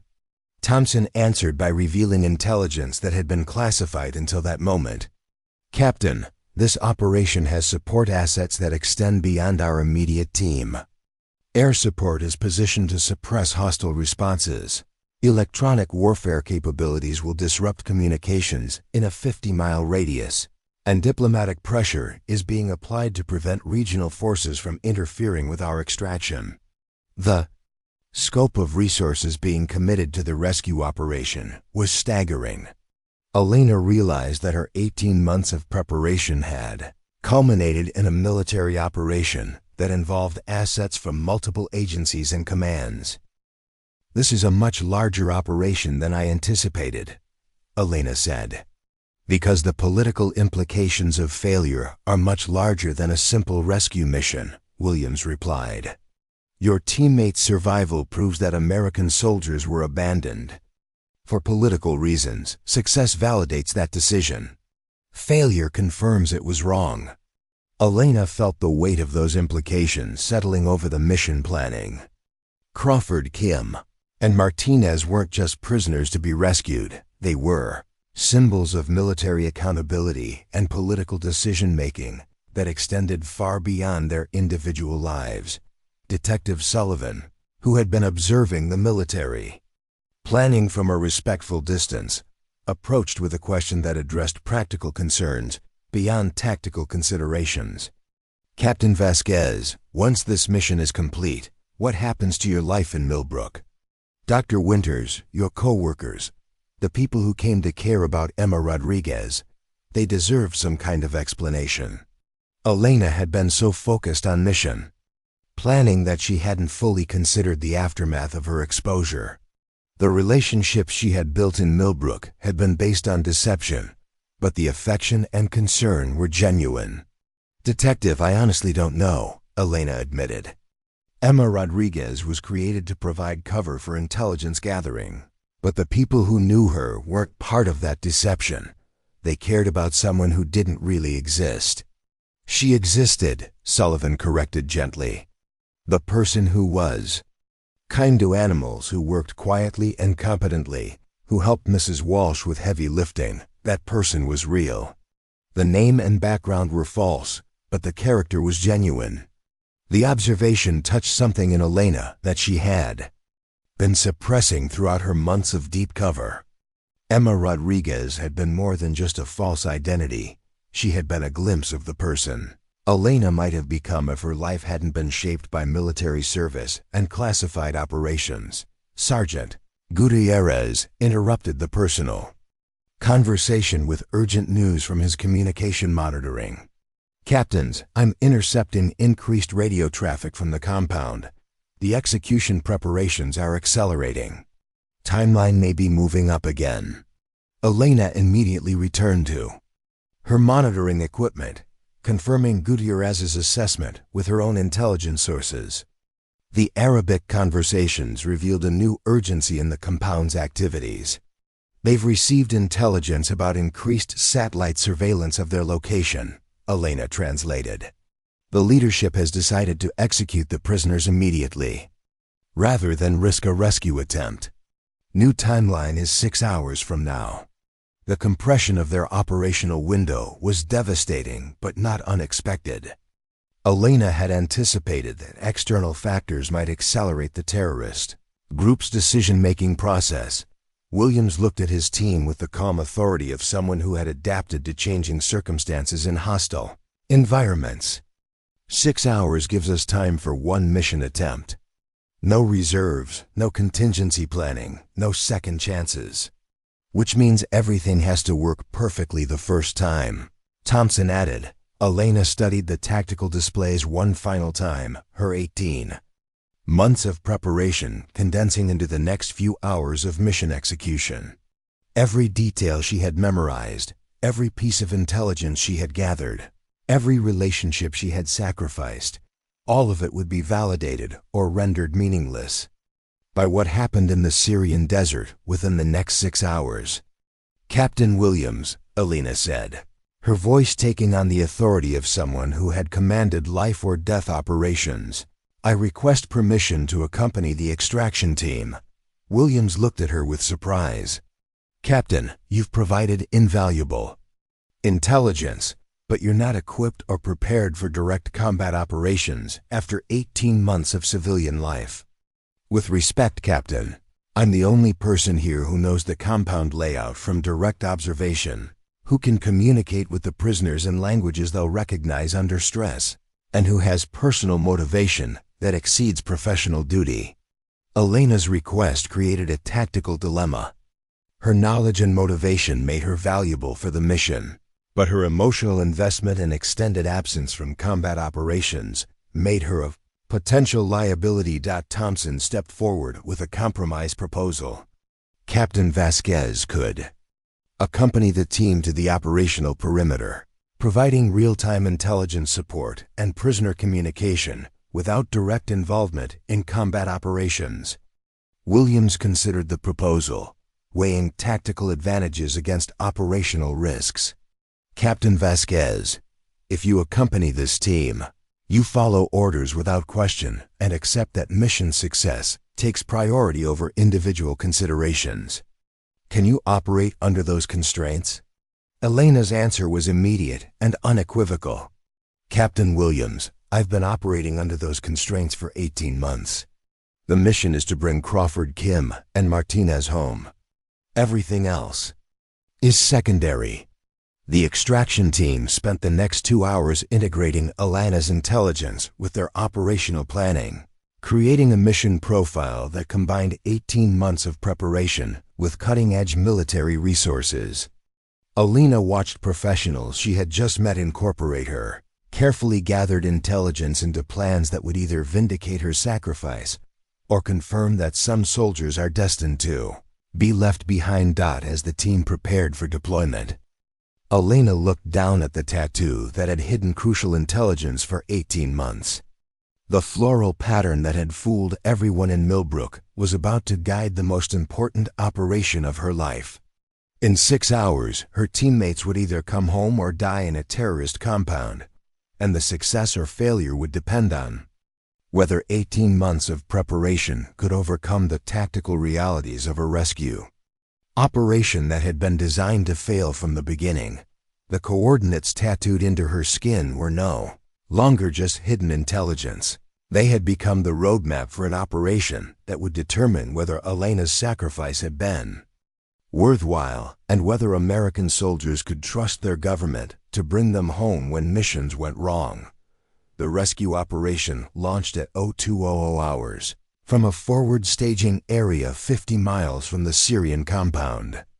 Elena found herself strapped into a modified Black Hawk helicopter alongside the extraction team, watching the desert landscape pass beneath them in infrared imagery that painted the world in ghostly green and white.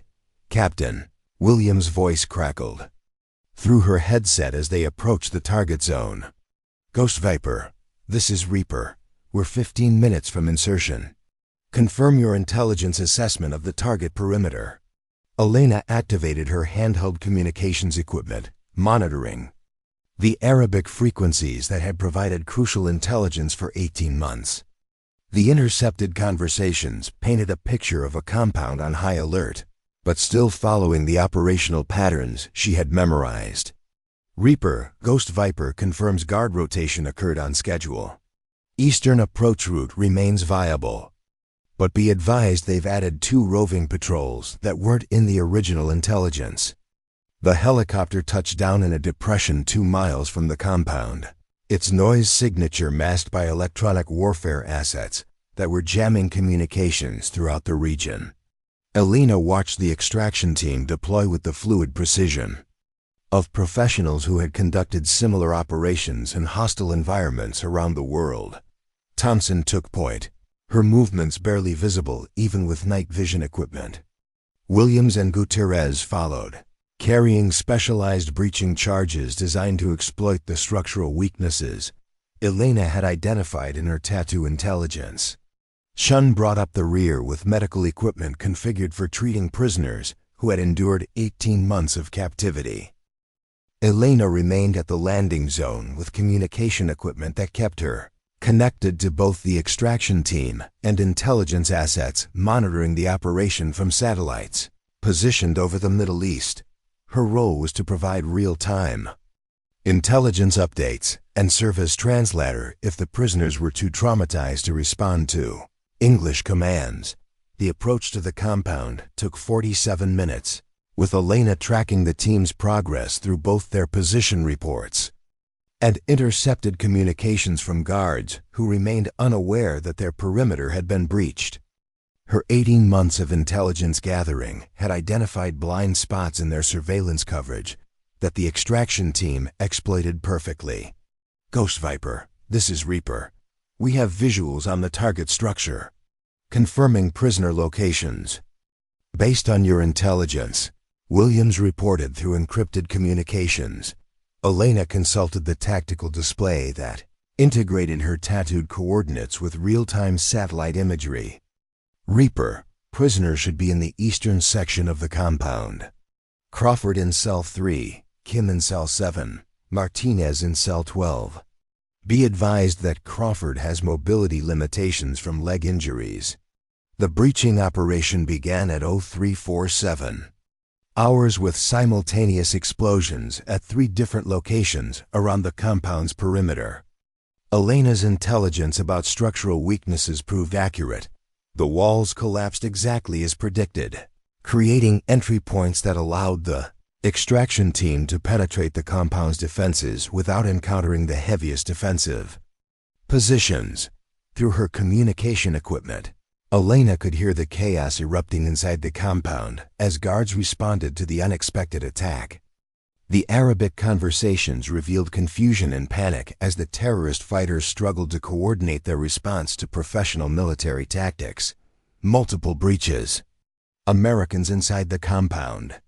One guard shouted in Arabic, his voice carrying the fear of someone who understood he was facing superior training and equipment. Elena translated the intercepts for the command center that was monitoring the operation from Washington. Command, hostile forces are disorganized and responding to multiple threats. The extraction team has achieved tactical surprise. Thompson's voice came through the communication network with the first confirmation that the 18-month intelligence operation had been successful.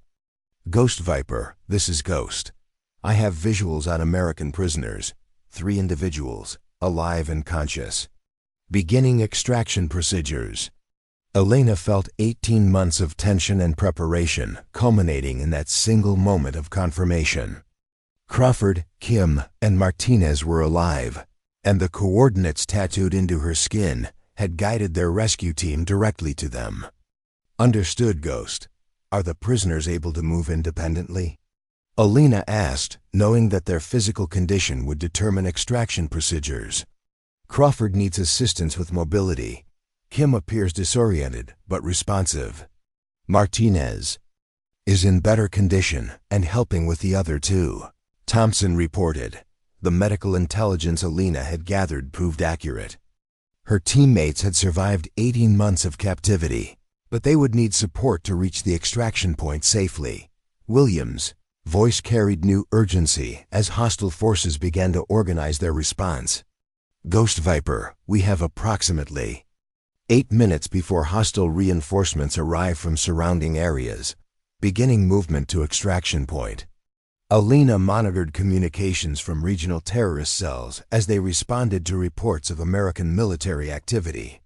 Electronic warfare assets were disrupting most communications, but she could intercept enough traffic to provide warning about incoming threats. Reaper, be advised that hostile reinforcements are approaching from the north and west. Estimate 20 vehicles with heavy weapons. Arrival time 12 minutes. Elena reported. The extraction team moved through the compound with Elena's intelligence guiding them past defensive positions and through corridors that provided the best cover from hostile fire. Every detail she had memorized from her original mission and updated through 18 months of surveillance proved crucial for navigating the complex facility. Ghost Viper, this is Doc. I have the packages.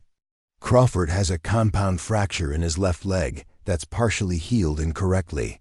Kim shows signs of hearing damage and malnutrition. Martinez appears to be in the best physical condition, but shows obvious signs of psychological trauma. Chun reported as she conducted rapid medical assessments. Elena felt a mixture of relief and rage as she received confirmation of her teammates' conditions. They were alive, but they had suffered for 18 months while military leadership celebrated the mission that had abandoned them. Doc, can all 3 prisoners be moved to the extraction point? Elena asked. Affirmative, but Crawford will need significant support. Estimated movement time to LZ is 25 minutes with current injuries. Chun replied. The timeline was tight but manageable if everything continued according to plan. Elena monitored hostile communications as the extraction team began moving toward the landing zone where she waited with evacuation assets. At 0419 hours, she heard the voice she had been waiting 18 months to confirm. Staff Sergeant James Crawford's voice came through the communication network, weak but unmistakably alive. This is Crawford. Who sent you? We were told everyone thought we were dead. Elena keyed her microphone with hands that trembled for the first time since the operation began. Crawford, this is Ghost Viper, Elena Vasquez. I've been looking for you for 18 months. The silence that followed lasted only seconds, but Elena could imagine the shock and disbelief her teammates were experiencing. They had been abandoned by their government and written off as dead, only to discover that their team leader had survived and spent over a year preparing for their rescue. "Elena, you're alive? How did you find us?" Sergeant Lisa Kim's voice joined the conversation, confirming that all 3 prisoners were conscious and able to communicate. "I memorized the compound locations before our extraction and had the coordinates tattooed so I couldn't lose the intelligence. I've been monitoring this region and planning your rescue since the day I got back to American territory," Elena explained as she tracked the extraction team's progress toward her position. Corporal David Martinez's voice completed the reunion of the survivors of Operation Silent Thunder. "Elena, we knew you made it out. We've been hoping someone would come, but after 18 months. I promised I'd bring you home," Elena replied simply. "That promise doesn't have an expiration date." The extraction proceeded according to plan, until hostile reinforcements arrived earlier than anticipated. Elena monitored Arabic communications as 23 vehicles carrying over 100 fighters surrounded the compound and began searching for the American extraction team. "Reaper, hostile forces are conducting area sweeps. They know you're in the region but don't have your exact location yet," Elena reported. Williams responded with professional calm, despite the deteriorating tactical situation. "Ghost Viper, we're moving to alternate extraction point Bravo. Notify air assets of the position change." Elena immediately coordinated with helicopter pilots and air support assets, ensuring that her teammates' rescue wouldn't be compromised by tactical adjustments. Her role as communication coordinator proved as crucial as her original intelligence gathering. The alternate extraction point was reached at 0447 hours, 13 minutes before hostile forces located their position. Elena watched through night vision equipment as the extraction team emerged from the desert, carrying her teammates toward the waiting helicopter. Seeing Crawford, Kim, and Martinez for the first time in 18 months was emotionally overwhelming. They were thinner, scarred, and obviously traumatized, but they were alive and moving under their own power with assistance from the extraction team. "Elena," Crawford called out as he recognized her silhouette beside the helicopter. "You crazy." "Ghost, you actually did it." Elena helped load her teammates into the evacuation aircraft, her 18 months of preparation and sacrifice validated by their physical presence. The coordinates tattooed into her skin had guided them home exactly as she had planned. The helicopter lifted off at 0451 hours, just as hostile forces reached the extraction area. Through the aircraft's defensive systems, Elena could see muzzle flashes from automatic weapons firing at their departing aircraft, but they were already beyond effective range. "Ghost Viper, this is Reaper. Mission successful. All packages extracted alive. Your intelligence was 100% accurate," Williams reported to command authorities monitoring the operation. Elena looked at her teammates as military medics began treating their injuries during the flight to safety. 18 months of separation, sacrifice, and preparation had led to this moment of reunion aboard an American military aircraft heading away from the desert that had held them captive. "How did you know where to find us?" Kim asked, her voice still weak from malnutrition and medical trauma. Elena rolled up her sleeve, revealing the floral tattoo that had hidden their rescue coordinates for 18 months. "I encoded everything I could remember about the compound locations into this design. Guard positions, structural weaknesses, access routes, everything needed to plan a rescue mission." Martinez stared at the tattoo with amazement. "You've been carrying our rescue plan on your arm for a year and a half?" "I've been carrying the promise I made to bring you home," Elena corrected. The flight to safety took 3 hours, during which Elena learned about her teammates' experiences in captivity, and they learned about her 18 months of preparation for their rescue. The reunion was emotional but subdued, as all 4 soldiers understood that their survival had come at costs that extended far beyond their personal experiences. Crawford, despite his injuries, asked the question that addressed the broader implications of their rescue. "Elena, what happens now? We were declared dead, you were discharged, and this mission was classified beyond normal access levels." Elena's answer reflected the complexity of their situation. "The political implications are being managed at levels above our authority. What matters is that we're all going home alive." The aircraft landed at a secure facility in Germany, where Elena's teammates were transferred to medical personnel for comprehensive treatment. Their 18 months of captivity had resulted in injuries and trauma that would require extended care and rehabilitation.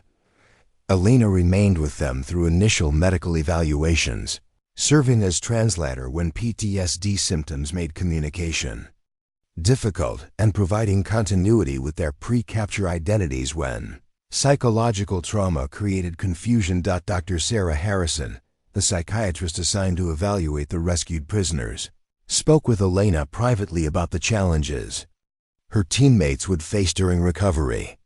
"Captain Vasquez, your presence has been incredibly helpful for their initial assessments. They trust you in ways that they can't trust strangers right now. However, their recovery will require extensive treatment for both physical injuries and psychological trauma." Elena understood that bringing her teammates home had been only the first step in a longer process of helping them rebuild their lives after 18 months of captivity and torture. 3 weeks later, Elena found herself back in Millbrook, Oregon, facing the task of explaining to Dr. Winters, Sarah, Marcus, and Detective Sullivan why Emma Rodriguez had disappeared and been replaced by Captain Elena Vasquez. The conversation took place in the veterinary clinic where Elena had worked for months while planning her teammates' rescue. Dr. Winters, Sarah, and Marcus listened with expressions of shock and amazement as Elena explained her true identity and mission. "So Emma Rodriguez never existed?" Dr. Winters asked, her voice reflecting the emotional complexity of learning that someone she had cared about was fundamentally different from who she had appeared to be. "Emma Rodriguez was a role I played, but the person you knew was real," Elena replied, echoing Detective Sullivan's earlier observation.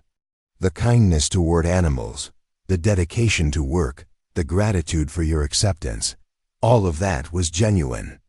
Sarah Chun, who had offered friendship to someone she thought was a lonely veterinary assistant, struggled with the revelation. "Elena, I don't understand how you could live such a complete lie for so long." "Because the lives of 3 American soldiers depended on maintaining that lie until I could find a way to act on the intelligence I carried," Elena answered honestly. Marcus Thompson, whose military experience helped him understand Elena's situation, asked the practical question that addressed their future relationship. "Elena, now that your mission is complete, what happens next? Do you return to military service, or is there a possibility that some version of the person we knew might choose to stay in Millbrook?" Elena's answer reflected the complex personal decisions she faced after completing the mission that had defined her life for 18 months. "I don't know. Elena Vasquez has responsibilities to her teammates and to the military justice system that will determine how her unauthorized actions are evaluated.